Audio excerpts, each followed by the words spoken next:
Olá, tudo bem? Estamos dando início à nossa terceira aula do curso de Efésios. É um prazer ter você estudando conosco. Já estudamos a aula introdutória e o capítulo 1 de Efésios. Hoje vamos começar a estudar os capítulos 2 e 3.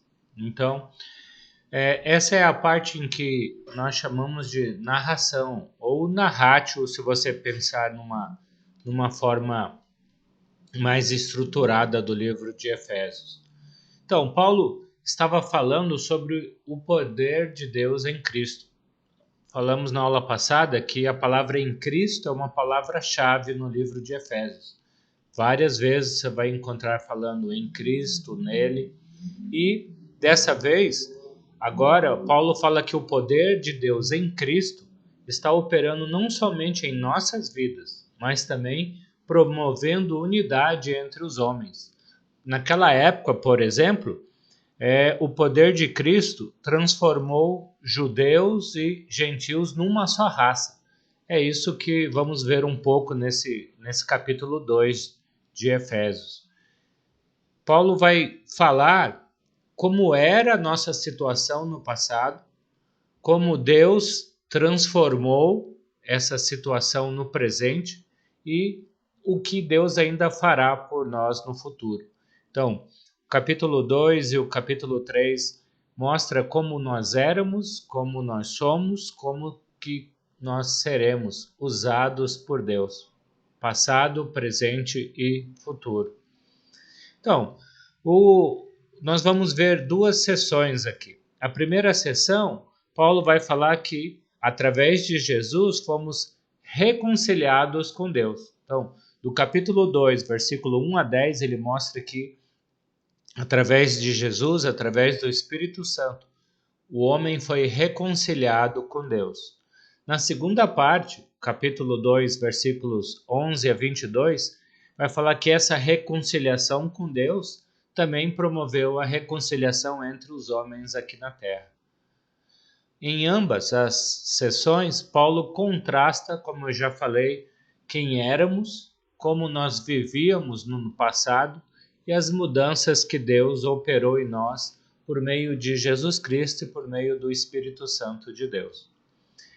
Então, primeiro ponto, como éramos. Paulo vai falar que estávamos mortos. Convido você a abrir sua Bíblia em Efésios, capítulo 2, começando no versículo 1.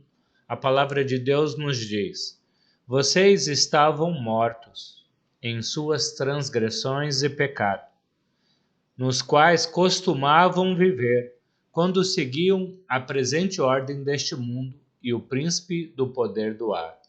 O Espírito que agora está atuando em nós vivia quando vivíamos na desobediência. O Espírito que agora está atuando nos que viviam na desobediência. Anteriormente, todos nós também vivíamos entre eles, satisfazendo as vontades da nossa carne, seguindo os desejos e pensamentos. Mas os outros éramos por natureza, como os outros éramos por natureza merecedores da ira. Então, Paulo começa mostrando como nós éramos.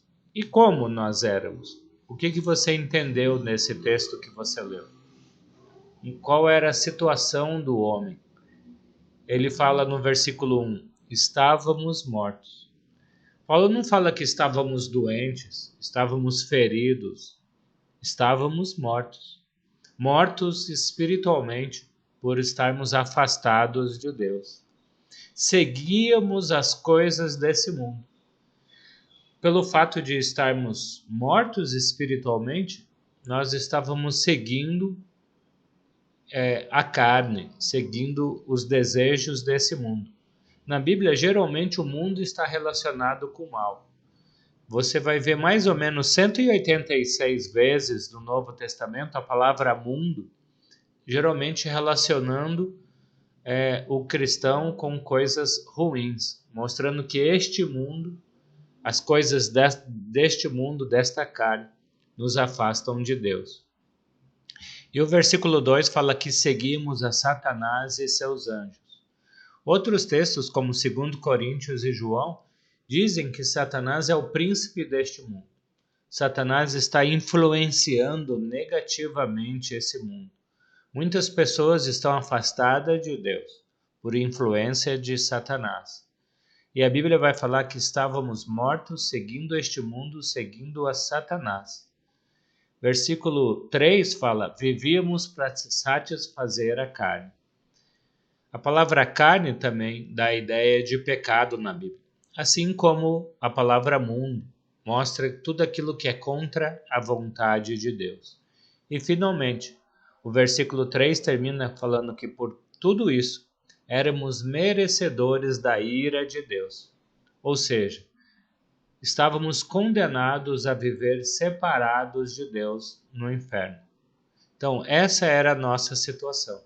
Essas passagens nos faz lembrar o livro de Isaías, capítulo 59, versículos 1 e 2. Eu convido você a ler o livro de Isaías, capítulo 59, versículos 1 e 2.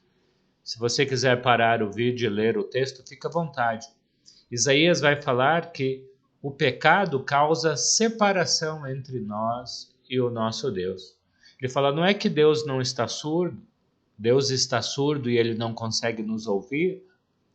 Isaías fala, o problema é que o pecado cria uma espécie de um muro entre nós e Deus. O pecado nos separa de Deus. E assim éramos, assim estávamos, quando Deus agiu em nosso favor. O pecado nos escraviza. O pecado causa a ira de Deus. Deus ama o pecador, porém, Deus é intolerante com o pecado. Temos o hábito de comparar nossas vidas com a vida de pessoas que não estão servindo a Deus. E aí olhamos nossas obras, as nossas atitudes com a vida de pessoas que estão afastadas de Deus e muitas vezes nos achamos melhores do que essas pessoas. Eu já fiz isso muitas vezes. Porém, o livro de Efésios nos faz refletir no passado.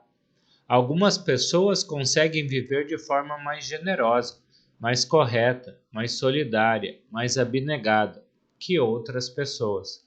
Porém, todos nós somos igualmente separados de Deus e mortos em nossos pecados. Compare a sua vida com a de Jesus, e aí ficará mais fácil de entender isso que eu estou dizendo. Quando olhamos para pessoas que estão afastadas de Deus, podemos nos sentir muito superiores, melhores, fazedores de boas obras. Mas quando olhamos para a vida de Jesus, vemos o quanto ainda precisamos melhorar. E Paulo aqui fala, olha para o passado, como você era, como você agia. Nós estávamos afastados de Deus. E afastado de Deus, Deus agiu. Então, primeiro ponto é o passado, como estávamos. Agora Paulo fala do presente. Versículo 4 e 5 ainda do capítulo 2. Todavia, Deus, que é rico em misericórdia pelo seu grande amor, com o qual nos amou, deu-nos vida juntamente com Cristo, quando ainda estávamos mortos em transgressões. Pela graça, vocês são salvos. Então, estávamos mortos, porém, as boas novas, o evangelho, as boas notícias, é que a misericórdia de Deus nos alcançou. Ele não quis deixar você e eu nessa condição de morte. E aí o versículo 5 fala que Deus nos deu vida através de Jesus. Fica mais fácil entender o amor de Deus, entendendo como estávamos afastados de Deus, merecedores da ira de Deus, e mesmo num estado desse, Deus nos amou a ponto de ter enviado Jesus para morrer na cruz por você e por mim. Então, Paulo segue mostrando que no passado éramos inimigos de Deus, mas Deus nos deu o perdão de pecados através do sangue de Jesus. E ele continua dizendo o que mais que Deus fez. Pois vocês são salvos pela graça, por meio da fé. Isto não vem de vocês, é dom de Deus, não de obras, para que ninguém se glorie. Porque somos criação de Deus, realizada em Cristo Jesus, para fazermos boas obras, as quais Deus preparou de antemão, para que nós as praticássemos. Então, Deus explica que estávamos afastados dele, e ainda quando estávamos nos nossos pecados, Deus enviou Jesus para morrer na cruz e derramar o seu sangue para perdoar o seu pecado e o meu pecado. Por isso, a salvação não é pelas nossas obras, mas é pela graça. É algo que recebemos gratuitamente. Então, o que é essa graça? A palavra charis, grega, usada para graça aqui, demonstra Deus fazendo bem para quem não merece. Nós mesmos. Como Jesus e o ladrão na cruz. Quando olhamos para Lucas capítulo 23, versículos 40 a 43, vemos Jesus na cruz com dois ladrões, um à sua direita e um à sua esquerda. E um desses ladrões está pedindo para Jesus: lembre de mim quando o Senhor estiver no seu reino. E muitas vezes olhamos para esse texto e falamos: esse homem não era digno de ser perdoado por Jesus, ele tinha causado tantos males à sociedade, ele não era merecedor do perdão de Deus. Porém, Jesus fala para ele: hoje você ainda estará comigo no paraíso. Jesus perdoou uma vida inteira de pecado daquele homem. E aí muitas vezes pensamos, mas foi muita misericórdia de Deus com aquele ladrão. E Efésios vem e fala: olha, qualquer pessoa nessa terra só consegue receber o perdão dos seus pecados gratuitamente, pela graça. Ninguém merece, ninguém faz uma obra suficiente para merecer o perdão de Deus. O perdão de Deus, como foi com aquele ladrão, como foi comigo, como é com você, é algo que nós não merecemos, mas reflete a misericórdia de Deus por mim e por você. E agora, Paulo começa a falar que uma vez perdoado, Deus nos fez uma nova raça. Antes éramos gentios ou judeus, mas agora somos uma única raça, a raça de discípulos de Jesus, de filhos de Deus. No capítulo 2, versículo 1 a 12, principalmente os versículos 11 e 12, Paulo vai falar assim: portanto, lembre-se de que anteriormente vocês eram gentios por nascimento e chamados incircuncisão pelos que se chamam circuncisão feita no corpo por mãos humanas. Se você não é um judeu, você é um gentil. Paulo falou: olha, antes os gentios estavam separados de Deus, não faziam parte do plano de Deus. Versículo 12, naquela época vocês estavam sem Cristo, separados da comunidade de Israel, sendo estrangeiros quanto às alianças da promessa, sem esperança, sem Deus no mundo.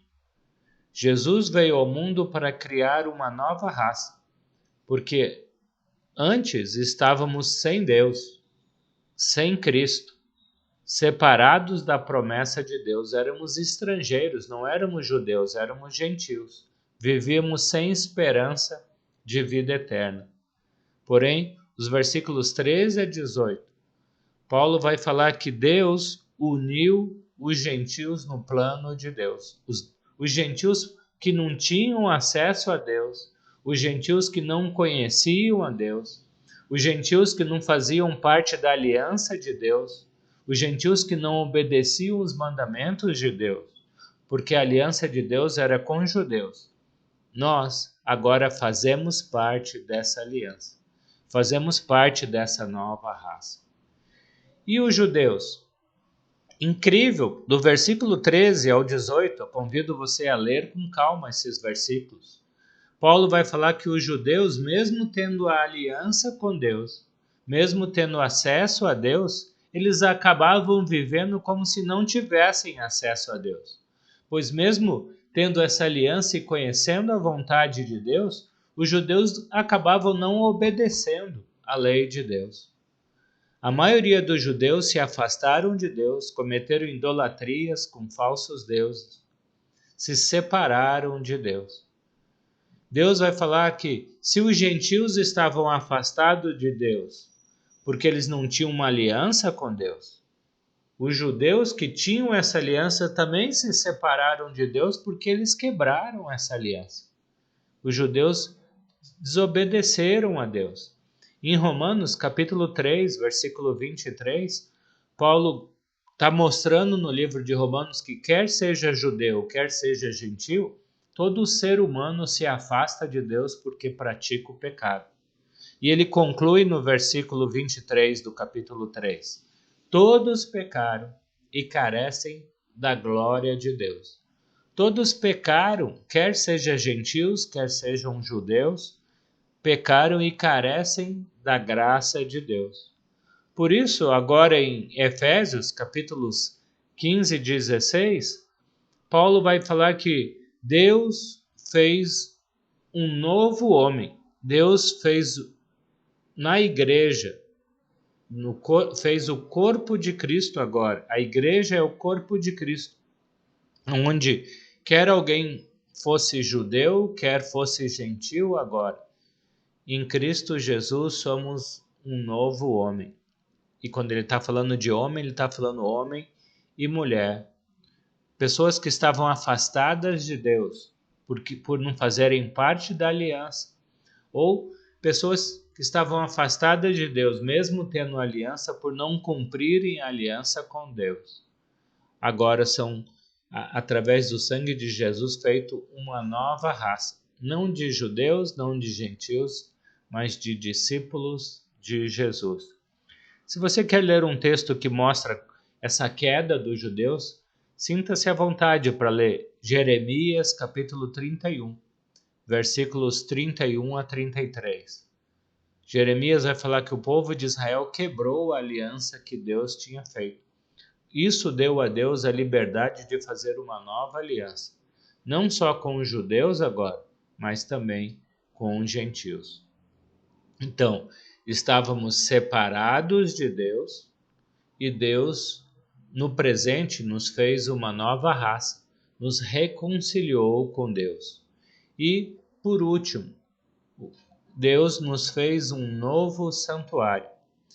Efésios capítulo 2, versículo 19 a 22. Eu convido você a parar o vídeo, ler com calma esses versículos.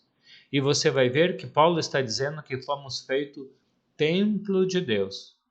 E nesse templo, Cristo é a base do fundamento, é o alicerce fundamental desse templo. Ele está comparando a sua vida, a minha vida, como um templo físico, como um prédio físico. E ele está dizendo que o prédio só se sustenta se ele tiver um alicerce bem estruturado. E a Bíblia vai falar que você e eu somos templos espirituais de Deus. Os nossos corpos são templos do Espírito Santo, aonde Jesus é o alicerce fundamental. Ele também vai falar que os cristãos são pedras vivas. Nós somos tijolos desse templo. E, finalmente, ele fala, Deus é que habita e manda nesse templo, que somos nós, por meio do Espírito Santo.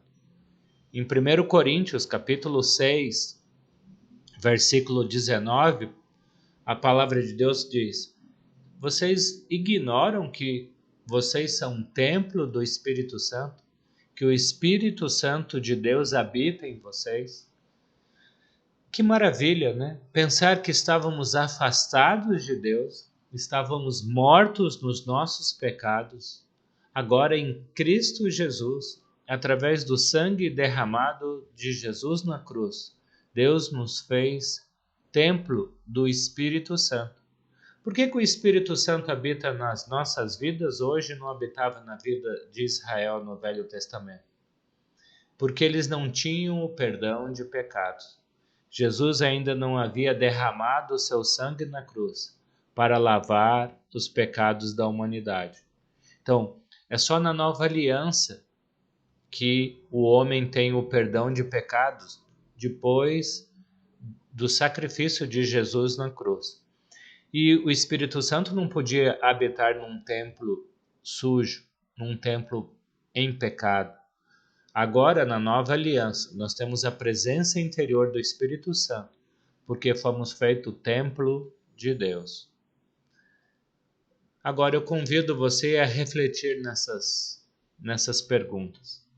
Será que as pessoas conseguem ver Deus habitando em nós? Você tem se comportado como um portador do Espírito Santo? Será que a população onde moramos consegue ver na igreja em que congregamos pessoas que são templos de Deus? Porque Paulo vai seguir mostrando no livro de Efésios que a igreja não é um prédio, a igreja não é uma estrutura física. Nós, cristãos, discípulos e discípulas de Jesus, somos o templo de Deus, somos a igreja de Deus. A igreja de Deus é composta por pessoas e não por tijolos e telhas. Porém, a responsabilidade que você e eu temos é não só de entendermos quem nós somos, portadores do Espírito Santo, mas isso nos dá o privilégio de sermos templos do Espírito Santo, mas também nos dá a responsabilidade de entender que as nossas obras precisam refletir Deus habitando em nós. As pessoas ao nosso redor precisam reconhecer a presença de Deus em nossas vidas. Paulo vai seguir nos mostrando como isso é possível. Como conseguiremos viver como igrejas verdadeiras de Deus? Eu convido você a continuar estudando o livro de Efésios. E se Deus assim permitir, na próxima aula, vamos começar a estudar o capítulo 3 e ver como é possível você e eu agirmos e procedermos como santuário do Espírito Santo. Ótima semana para você. Deus te abençoe.